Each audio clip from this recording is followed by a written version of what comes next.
Hoy día quiero plantearle la siguiente inquietud.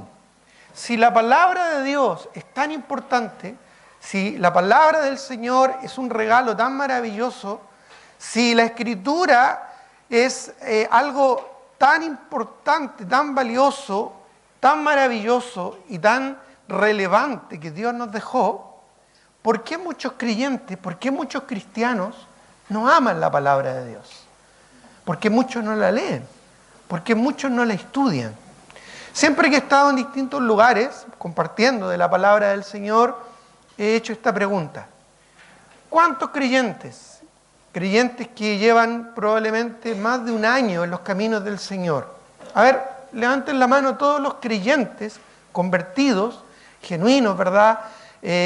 Nuevos creyentes, nuevos nacidos, regenerados, ¿verdad? Que han llegado a la salvación y que llevan más de un año en los caminos del Señor. Levanten la mano. Ya, pueden bajar sus manos. Lo he hecho esta pregunta en otras oportunidades. ¿Cuántos de ustedes, cuántos de nosotros hemos leído la Biblia completa? Completa, de principio a fin. Bueno, no todos, pueden bajar sus manos. No todos. Entonces, la pregunta es, ¿por qué? Tú llevas más de un año ya en los caminos del Señor, ¿por qué no has leído la Biblia completa?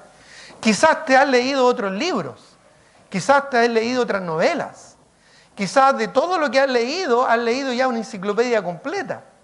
Pero ¿por qué razón muchos cristianos no aman la Escritura? Porque amar la Escritura significa leerla, estudiarla, pasar tiempo en ella. Amar la Escritura es simplemente tenerla como una especie, ¿verdad?, de talismán o algo, ¿verdad?, supersticioso que tal vez teniéndola abierta en el Salmo 91, en el Salmo 23, va a significar algún tipo de bendición, no sé, especial en tu vida y en tu familia.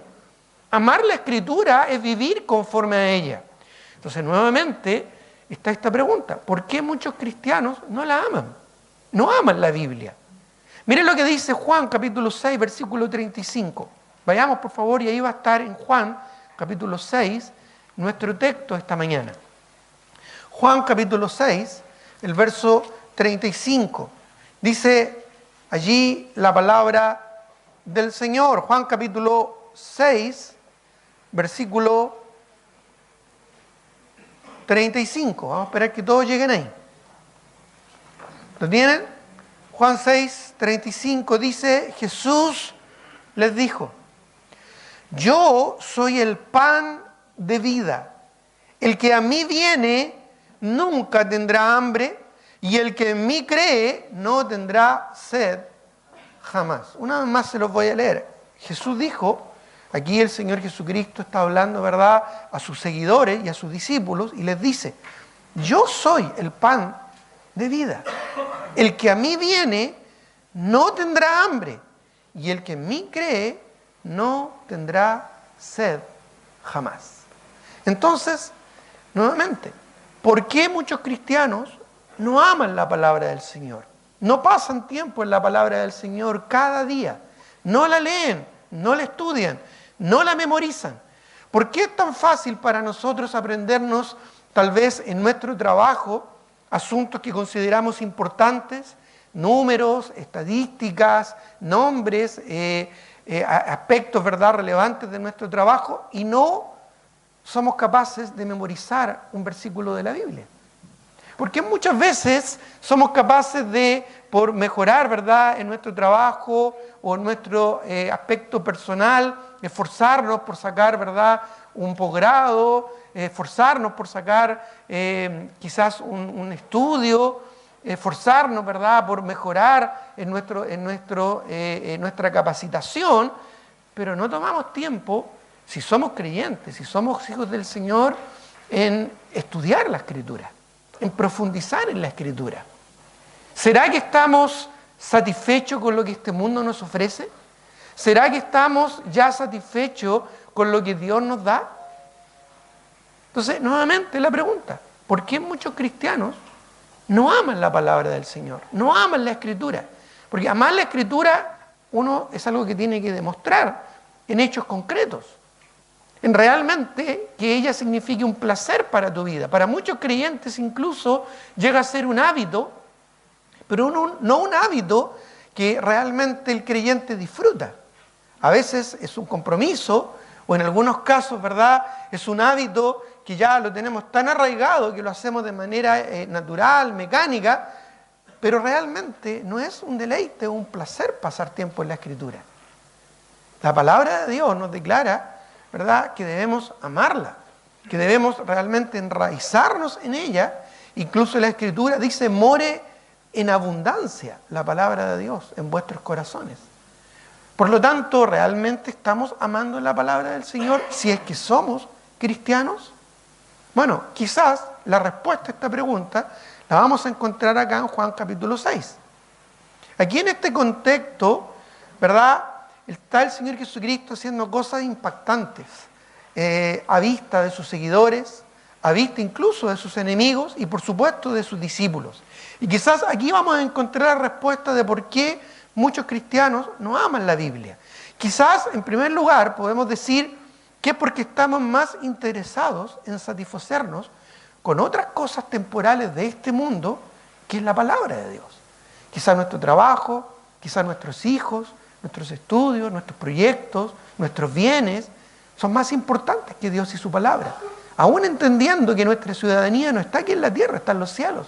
Aún comprendiendo que todo esto que vemos algún día se va a acabar, pero su palabra va a permanecer. Aún entendiendo que Dios nos promete cuidar y proteger de nosotros si nosotros le damos prioridad a Él y a su palabra. Mira, en Juan capítulo 6, vemos de los versículos 1 en adelante, el 14, que el Señor está sanando enfermos y el Señor aquí realiza uno de los milagros más recordados de su ministerio, cuando alimenta a más de 5.000 personas. Solo con 5 panes y 2 peces alimenta milagrosamente a una multitud. Incluso en el versículo 15 vemos que la gente, impactado por este gran milagro, quiso hacerlo su rey, pero su rey político, un rey, ¿verdad?, que le iba a libertar del imperio romano, pero no realmente entendiendo que el Señor vino a libertar del imperio del pecado. Entonces dice en el verso 15, entendiendo Jesús que iban a venir para apoderarse de Él y hacerle rey, pero en ese sentido meramente humano, terrenal, en un aspecto temporal, dice que volvió a retirarse al monte solo. Él no quería, ¿verdad?, ser un rey para personas que solo estaban buscando algo terrenal, algo temporal, algo que iba a satisfacer, ¿verdad?, su condición inmediata. Jesús vino a darnos vida y vida abundante, y vino a darnos libertad, libertad de la condenación y de la esclavitud del pecado, para que vivamos una eternidad bajo su señorío. No solamente para sacarnos de un problema, librarnos de una enfermedad o simplemente superar una prueba temporal que tenemos que enfrentar en este mundo. Él vino para ser un redentor y no meramente, ¿verdad?, un benefactor. Jesús luego envía a sus discípulos a pasar al otro lado del lago, quizás para deshacerse un poco de toda esta gente que le seguía por este interés. Entonces, cuando están cruzando sus discípulos el lago, se desata una tempestad. Y de pronto Jesús aparece caminando, porque él no había embarcado con sus discípulos, caminando y llega a la mitad del lago, un lago bastante grande, tuvo que caminar bastante sobre el mar, sobre el agua, un milagro increíble, mostrando la soberanía, el poder y la suficiencia del Señor Jesucristo en sí mismo. Y se encuentra con los discípulos a la mitad de este lago en un momento de tempestad, donde ya los discípulos pensaban que se iban a morir ahogados. Entonces el Señor Jesucristo sube a la barca, después de probar al apóstol Pedro, ¿verdad?, en su fe, sube a la barca, levanta sus brazos y hace que el viento y la lluvia, ¿verdad?, y la tempestad se detengan. Y después de haber una gran tempestad, se hizo una gran bonanza. Y sus discípulos más cercanos, viéndole, ¿verdad?, entendieron que Él es el Señor de señores, el Rey de reyes, soberano, el sustentador, ¿verdad?, de todo lo creado. Les enseña de su poder, de su señorío y sobre todo de su suficiencia, que en Él no tenían que preocuparse de nada, ni siquiera de su integridad física. Es decir, en Él lo tenemos todo lo que necesitamos. No sé si alguna vez has estado en un bote, no en un barco, sino en un bote en medio de una tempestad en el mar, en alta mar. Es increíble. Y en una oportunidad me tocó estar en una situación más o menos parecida, no una tempestad probablemente como la que enfrentaron los discípulos, pero sí cuando rápidamente las condiciones del mar cambiaron en un bote de pesca artesanal, y realmente uno se siente absolutamente impotente ante la naturaleza. O sea, realmente tú te sientes como estar en una cáscara de nuez en medio del océano. O sea, perdido, absolutamente perdido. Cuando tú ves que las olas suben y suben y tú bajas y te sientes rodeado de un mar inmenso y tú dices, aquí este es el fin. O sea, si me muero acá, si me hundo acá, si me ahogo aquí, ya nadie me va a encontrar. Y tú te sientes tan vulnerable. Así se sintieron probablemente sus discípulos. Pero cuando el Señor, no solo después de haber alimentado a multitud y haber calmado el viento y el mar, ¿verdad?, demuestra ante ellos su poder, y dicen, bueno, este es el Señor en el que hemos puesto nuestra fe. En Él dependemos, nuestra vida descansa en Él y Él nos da todo, en Él lo tenemos todo, no necesitamos nada más que solo Él. Bueno, finalmente llegan al otro lado del lago, ¿verdad?, a Capernaum, otra ciudad cercana, ¿verdad?, al lago Genesaret o al mar de Galilea, como es llamado, ¿no es cierto? Pero, gran sorpresa, la gente buscó al Señor. Y qué bueno es que la gente busque a Dios, ¿verdad? Qué bueno es que la gente busque al Señor, pero no le buscaba por la motivación correcta. Miren lo que dice versículos 24 y 25. Ellos tomaron sus barcas de donde estaban para cruzar literalmente el mar de Galilea y llegar al otro lado. Y el versículo 24, cuando llegan a donde está el Señor, después de buscarlo, ¿verdad?, ansiosamente, el Señor Jesucristo nuevamente les encara y les dice, de cierto os digo, el que oye mi palabra y cree al que me envió, tiene vida eterna. Y perdón, estoy leyendo Juan capítulo 5, perdón, me salté. Juan capítulo 6, ahora sí, versículo 24. Estaba lindo el versículo, pero estamos viendo ahora otro pasaje. Ahora sí, perdón, hermano. Versículo 24 dice, cuando vio pues la gente que Jesús no estaba allí, ni sus discípulos, entraron en las barcas y fueron a Capernaum buscando al Señor. Como dije, qué bueno es que la gente busque a Cristo. Pero miren lo que dice el verso 25. Y hallándole al otro lado del mar, le dijeron, Rabí o maestro, ¿cuándo llegaste acá? Para ellos Jesús era eso, un maestro, ¿verdad? Alguien que enseñaba cosas importantes. Respondió Jesús y les dijo, de cierto os digo que me buscáis, no porque habéis visto las señales, sino porque comisteis el pan y os saciasteis. O sea, lo buscaban por los panes y por los peces. Quedaron tan impactados que el Señor podía satisfacer su hambre física, que por eso le buscaban. El Señor los exhorta, trabajen no por la comida que perece, sino por la comida que a vida eterna permanece, la cual el Hijo del Hombre os dará, porque a este señaló Dios, el Padre. O sea, esfuércense, trabajen por lo que es importante. A veces nos afanamos tanto por nuestro trabajo y pensamos que de eso depende nuestro sustento. Qué necios somos pensando así. Qué ridículo es pensar que tú dependes de un trabajo. Si tienes un Dios todopoderoso. ¿Cómo no entender, verdad, que Dios es mucho más que una provisión económica? Es tu sustentador. Es el todo en nuestras vidas. Bueno, esto explica un poco por qué muchos cristianos no aman la palabra del Señor. Porque sus corazones ya estaban satisfechos con sus deseos egoístas. Y solo buscaban satisfacer meramente su egoísmo temporal, humano. Y no realmente encontrar en Jesús el sustento de todo. Jesús, de los versículos 47 en adelante, les exhorta a tener un nuevo enfoque de vida, un enfoque diferente en su vida, centrado solo en Él, en Cristo que nos puede satisfacer todo en nuestro ser y en nuestra experiencia de vida. Un Cristo que sabe más que lo que tú sabes, incluso en tu trabajo. Seguramente cuando Jesús le dijo a Pedro, entra, ¿verdad?, y echa la red en el otro lado, Pedro habrá pensado, bueno, yo he vivido esto toda mi vida, sé más de pesca que este hombre que recién aparece. A lo más, este es un carpintero, tal vez sabe de carpintería, ¿no es cierto?, pastelero tus pasteles. Pero Jesús le demostró a él que él sabía mucho más de pesca de lo que todo lo que él sabía, heredado de toda su familia y de todo ese bagaje, ¿no es cierto?, y ese acervo cultural de pesca que ella le había aprendido en su familia. Jesús entiende y sabe todo de nuestro ser. Necesitamos entender que solo en Él debemos depender.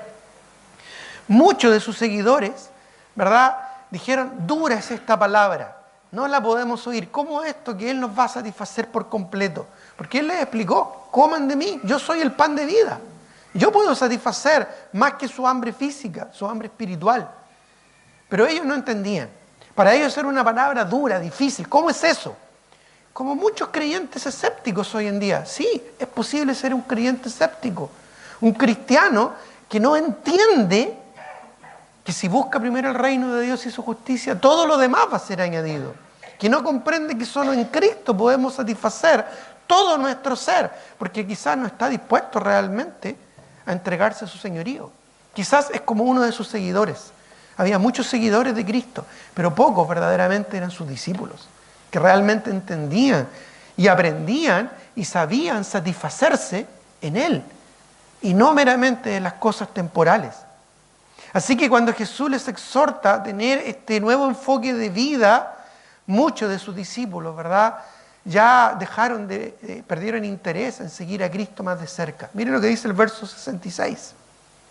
Dice, estamos en Juan capítulo 6, verso 60, dice que al oírla muchos de sus discípulos dijeron, dura es esta palabra, ¿quién la puede oír? Y no solo que era ofensiva, a pesar que el Señor dijo, coman de mí, satisfáganse en mí, sino que era dura en el sentido de difícil de entender, porque todavía sus corazones estaban egoístamente, carnalmente, mundanamente aferradas a las cosas de este mundo. Entonces cuando el Señor escuchó y entendió que ellos murmuraban esto, ¿verdad?, quiso poner un poquito más de sal ahí, ¿verdad?, para generar aún más sed en sus corazones. Y dice el versículo 64, pero hay algunos de vosotros que no creen. ¿Qué no creían? Dice el verso 63. El Espíritu es el que da vida. Dice, la carne para nada aprovecha. Las palabras que yo os he hablado son espíritu y son vida. La carne, lo material, lo temporal, no te va a satisfacer. Yo soy lo único que te puede satisfacer. Eso es lo que el Señor en realidad estaba tratando de enseñar a sus seguidores, pero también a sus discípulos durante todo este capítulo. Este versículo que acabamos de leer es como el corazón de todo lo que está ocurriendo aquí en el capítulo 6. El Espíritu es el que da vida. La carne para nada aprovecha. ¿Por qué tienen sus ojos, su mente y su corazón incrédulo, escéptico, tan aferrado, tan apegado a las cosas de esta tierra? ¿Será quizás porque están tan satisfechos que ya no tienen hambre para lo espiritual? Dice una vez más, el Espíritu es el que da vida, la carne para nada, ni siquiera para algo, dice, para nada aprovecha. Las palabras que yo os he hablado son espíritu y son vida. Pero hay algunos de vosotros que no creen, dice, porque Jesús sabía desde el principio quiénes eran los que no creían, incluso quién la había de entregar. Y saltamos por favor al versículo 366. Desde entonces muchos de sus discípulos volvieron atrás y ya no andaban con Él. Ya Cristo no era suficiente para ellos. Había otras cosas, otros quehaceres, otras preocupaciones que podían satisfacerle. En otras palabras, Cristo, ¿verdad?, les exhortó, les encaró diciendo, o soy yo o nada. Y algunos parece que no estaban todavía preparados para entender y asimilar eso. Y muchos le dejaron, ya no andaban con Él, ya no eran discípulos, seguidores de Cristo, que es la definición más básica de un discípulo. Y miren lo que dice el versículo 67.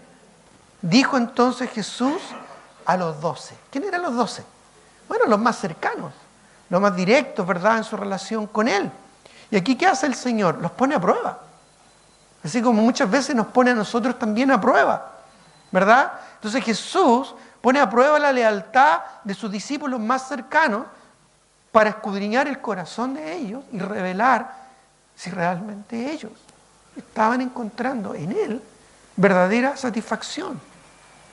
Si realmente estaban encontrando en Cristo y en su enseñanza, en sus palabras, el sentido de sus vidas. Entonces dice el verso 67, Dijo entonces Jesús a los 12, ¿queréis acaso iros también vosotros? ¿Ustedes también quieren dejarme y volver a sus trabajos, volver a sus quehaceres, volver a sus preocupaciones, volver a sus problemas, a sus angustias, a sus enfermedades, a sus luchas, a aquello que les quita el sueño o aquello, ¿verdad?, que en lo que están tan afanados por lograr en esta vida? Entonces vienen las palabras del apóstol Pedro, después de toda la experiencia que acaba de ver. Y le respondió Simón Pedro, Señor, ¿a quién iremos? Bueno, esa sola pregunta que hace el apóstol Pedro a Jesús revela verdaderamente el corazón que tenía Pedro. ¿A quién iremos? O sea, después de ti no hay nada. Fuera de ti no hay nadie. Señor, ¿a quién iremos? O sea, tú nos estás diciendo si queremos que nos vamos, nos estás abriendo la puerta. Señor, ya hemos probado de ti, de tu enseñanza. ¿Qué más queda? ¿Qué más puede satisfacernos si tú y en ti lo encontramos y lo tenemos todo? ¿A quién iremos? ¿Qué más va a ser más importante? ¿Qué más va a ser más relevante? ¿Qué más va a ser más significativo si tú ya lo eres todo para nuestra vida? Dice, Señor, ¿a quién iremos? Tú tienes palabras de vida eterna. O sea, Pedro sí entendió, y el resto de los discípulos sí entendieron lo que el Señor estaba tratando de enseñar en esta porción. Pedro lo comprendió claramente, porque dice, y nosotros hemos creído. ¿Creído a qué? A las palabras, a la enseñanza del Señor. Lo que hoy en día, ¿verdad?, ya tenemos de manera más completa, en la revelación completa del Nuevo Testamento y de la Escritura, que hablan de Cristo. Dice, y nosotros hemos creído y conocemos que tú eres el Cristo, el Hijo del Dios viviente. Ya hemos creído, ya hemos puesto nuestra fe en ti. ¿Qué más aparte de eso? ¿Qué más aparte de ti? Bueno, la primera razón tal vez por la que muchos creyentes no aman la Biblia y les es una carga leer la Escritura, o realmente, definitivamente, no la leen, no la estudian, no la memorizan, les es más fácil aprenderse cuentas corrientes, números de teléfono, direcciones, que aprender versículos de memoria. No meditan en ella porque están demasiado preocupados en el ascenso, en que lo van a despedir, en que tiene problemas con el vecino, en que tiene problemas con una cañería, en que tiene problemas con una enfermedad, en que tiene problemas con una situación que se le presentó. Están tan preocupados en las cosas de este mundo que tal vez su corazón está lleno y ya no tienen hambre por la palabra del Señor. Entonces quizás el problema es ese, que estamos más interesados en satisfacernos con otras cosas temporales o ya estamos satisfechos con cosas terrenales y no en tener hambre por la palabra de Dios. Realmente tener hambre por la Escritura. ¿Qué llena nuestra mente? ¿Qué llena nuestra preocupación? ¿Qué llena nuestro corazón? Tal vez un problema económico, una deuda, quizás un problema de salud, quizás un problema laboral, quizás un problema estudiantil, académico, quizás sacar una carrera. Todas son cosas temporales, cosas pasajeras. El cielo y la tierra pasarán. Es la palabra del Señor la que va a permanecer. ¿Dónde entonces está el tesoro de nuestro corazón? Porque donde esté el tesoro de nuestro corazón, ahí vamos a estar. Ahí va a estar nuestro tiempo. Ahí va a estar nuestro esfuerzo. Ahí va a estar realmente nuestro corazón. Bueno, quizás ese es el primer problema. Que estamos ya satisfechos o interesados en satisfacernos en cosas temporales, pero no en el Señor y su palabra. Su enseñanza, lo que decía Pedro, tú tienes palabras de vida eterna. En ti nos podemos satisfacer, en ti lo tenemos todo. Bueno, la segunda razón que creo yo de por qué muchas veces hay creyentes, ni siquiera estoy hablando de incrédulos, estoy hablando de creyentes. Ya esta, como dije, la pregunta que hice al principio de cuántos han leído la Biblia completa, es algo muy básico, es algo muy esencial. ¿Ya? Yo he conocido personalmente incrédulos, he conocido ateos incrédulos. Yo tenía una tía que enseñaba en una universidad muy prestigiosa, con muchos estudios, doctorados, que había leído la Biblia varias veces. Había leído la Escritura varias veces en diferentes versiones. Ella no creía en Dios, había decidido rechazar a Dios y murió, ¿verdad?, aún en su incredulidad, así que en este momento debe estar ahí sufriendo, ¿verdad?, el castigo y sufriendo, ¿verdad?, las llamas de fuego donde está el rico perdido. Y ella no creía en Dios.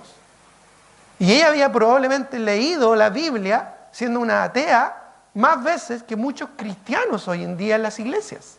Y esta misma pregunta la he hecho en varios lugares, en varias iglesias. Y tristemente y vergonzosamente muchos creyentes no leen la palabra del Señor. O alguna vez ya la leyeron completa y no la están leyendo. O es una carga para sus vidas. Puede ser este el problema. Cuando tú estás satisfecho ya no tienes hambre. Por más que te pongan un manjar delante de ti, no vas a quererlo porque ya estás satisfecho o ocupado en otras cosas.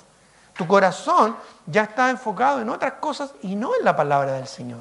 En segundo lugar, quizás otra razón de por qué muchos cristianos no aman la palabra es porque naturalmente, escucha esto, en forma natural, ya no espiritual, sino en forma natural, ¿verdad?, habitual, preferimos, escucha, la oscuridad que la luz, para no ser avergonzados. Lo repito, a veces preferimos la oscuridad en el anonimato del oscuro para no ser avergonzados. ¿Sabes qué? La palabra de Dios, como dice el Salmo 119, verso 105, es lámpara a mis pies y lumbrera a mi camino. Pero una lámpara, una lumbrera, una luz, no solo ilumina hacia adelante, sino también hacia atrás. Y ahí está el problema. Como se dice comúnmente, la Biblia te va a alejar del pecado o el pecado te va a alejar de la Biblia. Y tal vez ahí está el problema. Quizás hay pecado en tu vida. Quizás hay pecado en mi vida y por eso yo no amo la palabra. Por eso no la leo, por eso no la memorizo, por eso no la estudio, por eso no medito en ella, por eso no la busco con ansia. ¡Oh! ¡Cuánto amo yo tu palabra!, dice el salmista en el Salmo 119, 97. Todo el día es ella mi meditación. Tal vez eso no ocurre porque hay pecado no confesado o habitual en mi vida. El pecado nos aleja del Señor. Y eso no solo implica al incrédulo, que no solo le aleja de Dios, sino que lo condena al infierno. Pero también en el caso del creyente, el pecado te aleja del Señor. Si hubiese yo mirado la iniquidad, el Señor no me habría escuchado, dijo también el salmista. Entonces, quizás ahí está el problema. No amamos la palabra, no pasamos tiempo en la palabra porque no queremos ser avergonzados por nuestras malas actitudes egoístas, carnales, orgullosas o tal vez directamente ya pecaminosas. Miren lo que dice, por favor, también el apóstol Juan en el capítulo 3. Juan capítulo 3, versículo 19. Juan 3, 19 dice, y esta es la condenación, que la luz vino al mundo y los hombres amaron más las tinieblas que la luz. ¿Por qué? Porque sus obras eran malas. Y esto también, hermano, aplica a creyentes. Hay creyentes, no solo incrédulos o inconversos, creyentes que no aman la palabra para no quedar avergonzados en su pecado. Dice el versículo 20. ¿Por qué? Porque todo aquel, no solo incrédulos, todo aquel, dice, cuando la Biblia dice todo aquel, es todo aquel. Eso incluye a incrédulos y también a creyentes. Porque todo aquel que hace lo malo, ¿qué ocurre? Aborrece la luz, en forma natural, aborrece la luz y, miren lo que dice, no viene a la luz. ¿Por qué no vamos a la palabra día a día? ¿Por qué no vamos a la Escritura y la tomamos como prioridad? ¿Por qué no la aprendemos de memoria? ¿Por qué no la meditamos? ¿Por qué no la estudiamos? Porque no vamos a la luz. ¿Por qué? Dice, para que sus obras no sean reprendidas. Por el contrario, verso 21, mas el que practica la verdad, es decir, vive en la verdad. ¿Y qué es la verdad? La Biblia dice, santifícalos en tu verdad. Tu palabra es verdad. Las palabras de Cristo son verdad. ¿Y sabes por qué? Porque Cristo dijo, yo soy la verdad. el camino, la verdad y la vida, nadie viene al Padre sino por mí.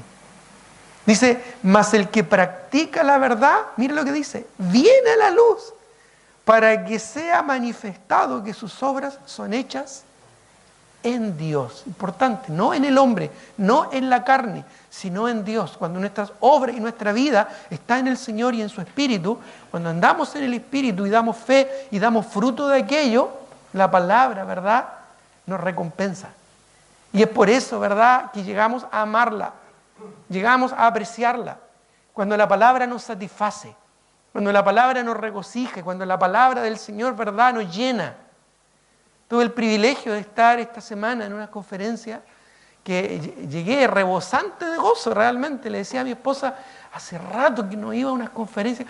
Bueno, me toca predicar y enseñar en muchas conferencias. Ojalá muchas hayan sido así para algunos de los que estaban escuchando, porque salí de esas conferencias llenito, pleno, satisfecho. No cambio eso por nada que este mundo pueda ofrecer. No hay nada tan satisfactorio, hermano, que escuchar la palabra del Señor y pasearse en la Escritura, ¿verdad?, y conectar verdades eternas y absolutas. Qué rico, ¿verdad?, es poder disfrutar de la palabra. Fue un gozo poder participar en una conferencia donde no tengo que yo estar enseñando, sino ser enseñado. Y qué regocijo, hermano, qué potente es la palabra del Señor. Qué increíble cómo la palabra del Señor te lleva para allá, para acá, te pasea, te humilla y te levanta. Qué rico es cuando nuestra satisfacción plena, el anhelo de nuestra vida no está en las cosas temporales de este mundo, sino en la palabra del Señor, porque ella es eterna. Realmente, hermanos, la palabra tiene un poder increíble, pero el problema es que no podemos disfrutar de ese poder si hay pecado en nuestra vida. Si hay pecado en tu vida, si hay pecado en mi vida, naturalmente no voy a querer ni acercarme a la Escritura.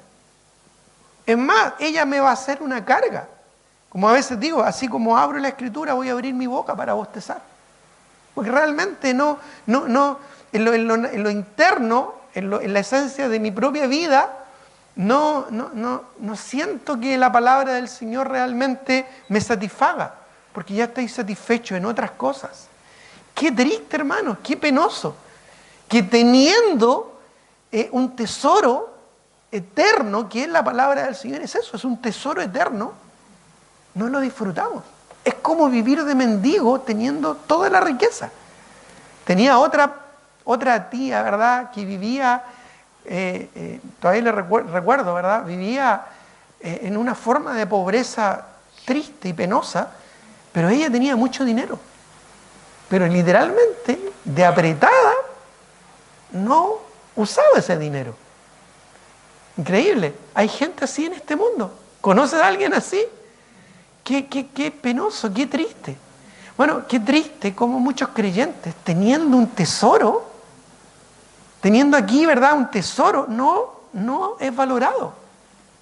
No lo disfrutas. No es relevante para tu vida. No, es algo que no me cabe en la cabeza.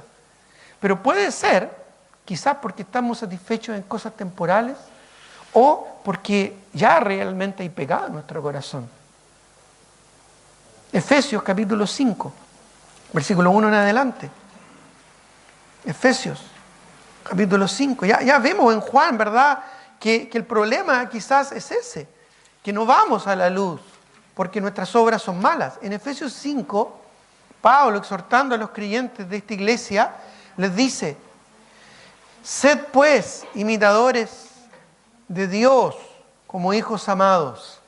Qué mejor que imitar a Cristo, ¿verdad?, quien amaba a su Padre y amaba relacionarse con Él día a día. Andad en amor, como también Cristo nos amó y se entregó a sí mismo por nosotros, ofrenda y sacrificio a Dios en olor fragante. ¿Qué más muestra de amor que el de Cristo, verdad?, que se dio por nosotros, aún siendo nosotros pecadores.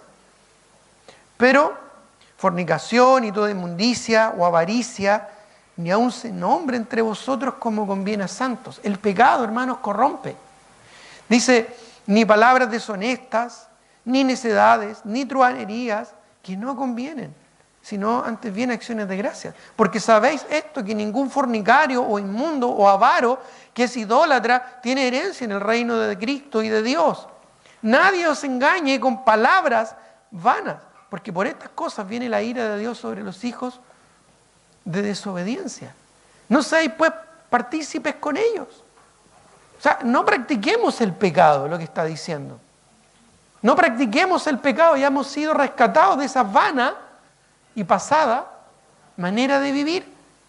No seáis partícipes con ellos, dice el versículo 8, porque en otro tiempo erais tinieblas, estabais en la oscuridad. De ahí nos rescató el Señor. De las tinieblas nos llevó ¿a dónde? A su luz admirable.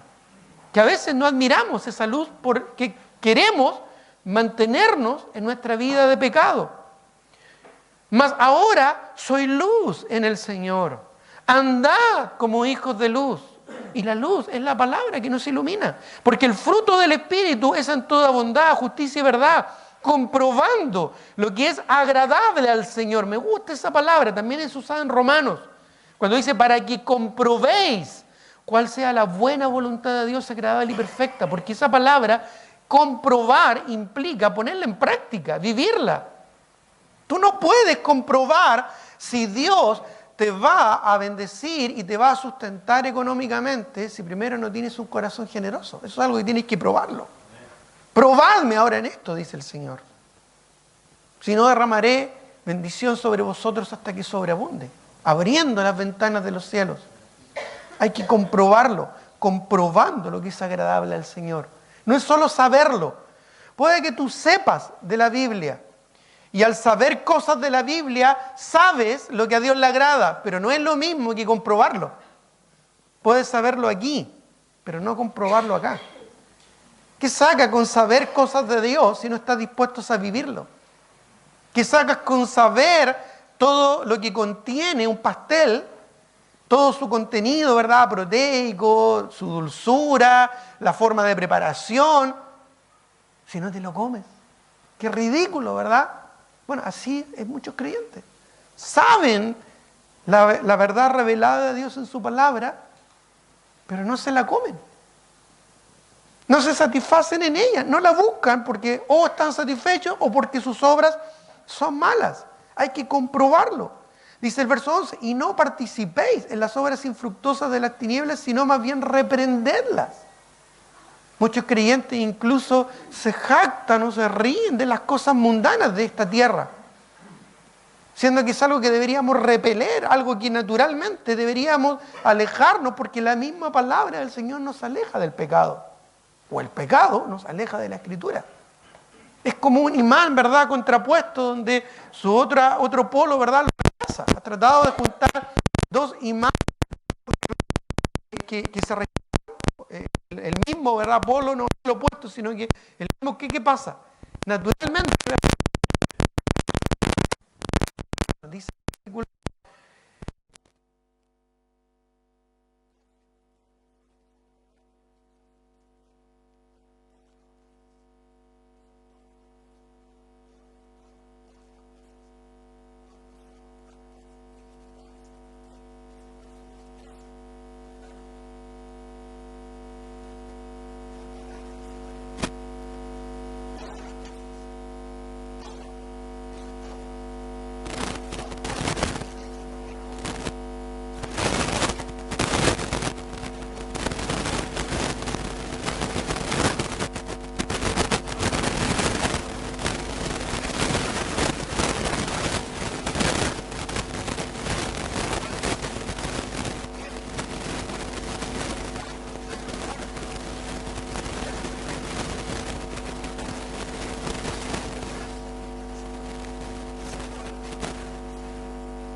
iglesias, ¿verdad? Que es que hay pocos discípulos. Y muchos simplemente buscan el beneficio del cristianismo, pero no buscan a Cristo. Ese es el punto. Buscan el beneficio de una cultura cristiana, de estar en una comunidad cristiana para ser amados y para servir, pero no realmente para estar con el Señor.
y no de alimento sólido. Y lo explica.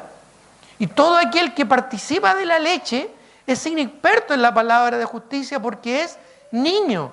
Pero el alimento sólido, dice, es para los que han alcanzado madurez.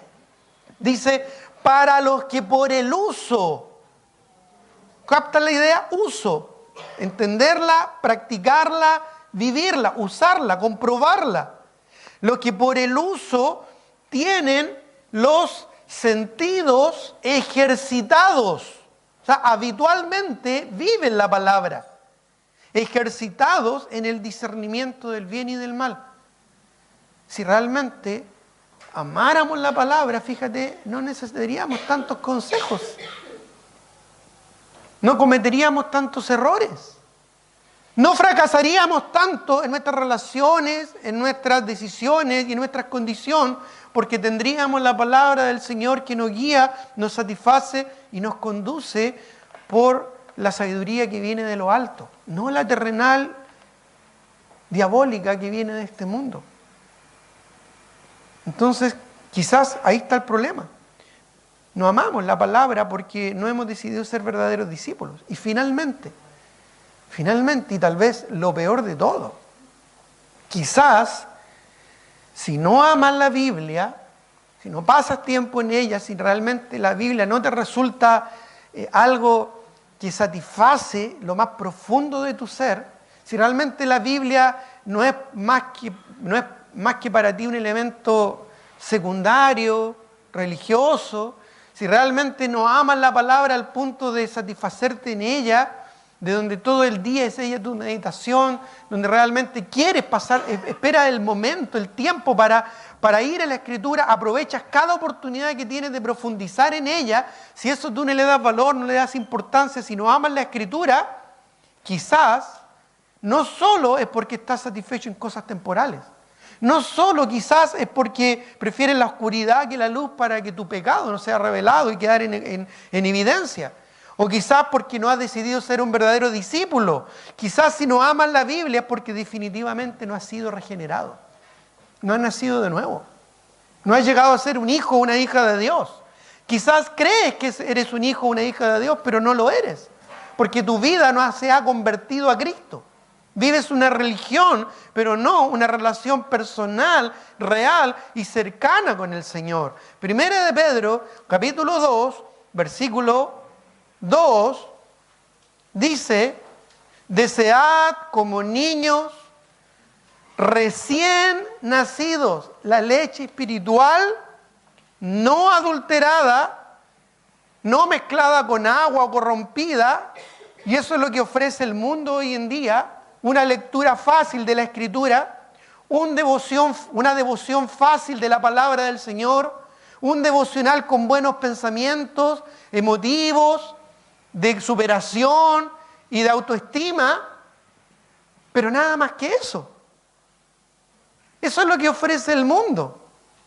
Dice, desead como niños recién nacidos la leche espiritual no adulterada. Hoy en día el cristianismo fácil, cómodo, es lo que seduce a gran cantidad de creyentes en las iglesias evangélicas. La Escritura dice, no adulterada, para que por ella crezcáis para salvación. Pero el problema es que quizás no hemos llegado a ser hijos del Señor. Ese dicho tan común, tan popular, ¿verdad? Guagua que no llora, ¿cómo dice? No mama, ¿verdad? Porque en forma natural el bebé cuando nace, ¿qué es lo que va a pasar? Va a querer, ¿no es cierto?, comer. Nacemos con hambre y morimos con hambre. Bueno, algunos quizás sin hambre, pero nacemos con hambre. Es lo que da sentido a nuestra vida. Quizás ahí está el problema. Quizás no amas la palabra del Señor porque definitivamente no has sido regenerado. No has nacido de nuevo, no eres un hijo de Dios. Quizás algún día te emocionaste en tu encuentro con Cristo, en una experiencia emocional, religiosa o de éxtasis. Quizás en algún momento te emocionaste, ¿verdad?, en el conocimiento de las cosas del Señor, pero tu vida no ha sido convertida. Dice la Escritura, de modo que si alguno está en Cristo, nueva criatura es. Las cosas viejas pasaron. He aquí todas son hechas nuevas. Jesús le dijo a Nicodemo, de cierto te digo que si tú no naces de nuevo, no puedes ver el reino de Dios. Y ahí está el problema. Quizás no has nacido de nuevo. Quizás no has sido regenerado. Quizás aún estás muerto. Sí, muerto en tus delitos y pecados. Porque la muerte no es solo la ausencia del aliento, ¿verdad?, de vida en tu cuerpo. La muerte espiritual es real y es cuando tú estás separado de Dios por tu pecado y condenado al lago de fuego el día que partas de esta vida, más temprano o más tarde. Como dice la Escritura, porque está establecido para todos los hombres que mueran una sola vez y después de esto el juicio. Entonces, si tú no has nacido de nuevo, vas a ir directo al juicio. Y tu alma está muerta para Dios. Tú estás muerto en tus delitos y en tus pecados porque te condenan. Y si no has nacido de nuevo, es natural que la palabra no sea relevante para tu vida. Es natural que la Biblia no sea importante en tu vida porque no la necesitas. Pero si tú eres un hijo de Dios, convertido, regenerado por la gracia de Jesucristo, entonces la palabra del Señor es tu sustento. Es lo más importante que tienes por delante. Un bebé puede sobrevivir sin pañales, pero no sin comer. Tenemos que entender y confrontarnos al entendimiento si realmente la palabra del Señor es relevante para mí. Porque si no lo es, quizás el problema es que necesitas una conversión genuina, nacer de nuevo. Sí, pastor, yo llevo años en la iglesia. Bueno, Nicodemo llevaba muchos más años que tú, siendo un maestro de la nación de Israel, el pueblo de Dios, un doctor de la Escritura del Antiguo Testamento. Y él no había nacido de nuevo, aún en su vejez. No interesa que lleve muchos años en la iglesia. No, pastor, si es que yo nací en la iglesia. Bueno, la palabra del Señor nos deja súper claro, en Juan capítulo 1, versículo 12, más a todos los que le recibieron, a los que creen en su nombre, les dio potestad de ser hechos hijos de Dios, los cuales no son engendrados de sangre, no es por herencia, no es porque naciste en un lugar cristiano que tú vas a ser cristiano. Tú tienes que poner tu fe en Cristo y arrepentirte de tus pecados para salvación. Creer en Cristo y poner tu fe en Él. No, pero si es que yo voy a tal o cual iglesia, la iglesia no te va a salvar. La salvación no es por obra ni por hombres. Recuerda, los cuales son engendrados no de sangre, no por herencia, ni de voluntad de carne, no por tu esfuerzo, ni de voluntad de varón, por ningún otro mediador, ni el pastor, ni la iglesia, ni los santos, ni María, ni la religión. Nada más te puede salvar sino una relación personal con Cristo. Cuando arrepentido te vuelcas a Cristo poniendo tu fe en Él, que murió, que resucitó para darte una nueva vida. Literalmente una nueva vida espiritual. Y cuando tú llegas a nacer espiritualmente y a una vida regenerada, en forma natural deberías amar la palabra del Señor. Entonces quizás el problema es ese, que aún no has sido salvo. Si no amas la palabra, realmente cuestiónate esto, si realmente eres un hijo o una hija de Dios. Porque si no amas la palabra, estás desechando aquello que es fundamental en el desarrollo y el crecimiento de un hijo de Dios. Y quizás es porque no lo eres, así de simple. Entonces, si hoy día tú te das cuenta realmente que no eres un hijo o una hija de Dios, hoy puede ser el día de tu salvación. Pero si tú te das cuenta que si eres un hijo de Dios, y para vergüenza nuestra lo digo, y no amamos la palabra del Señor, entonces algo pasa. Algo pasa. O estamos satisfaciéndonos de las cosas temporales de este mundo, o hay pecado en nuestro corazón, o no hemos decidido definitivamente ser discípulos de Cristo. Porque no puede ser que un verdadero discípulo de Cristo no ame la palabra.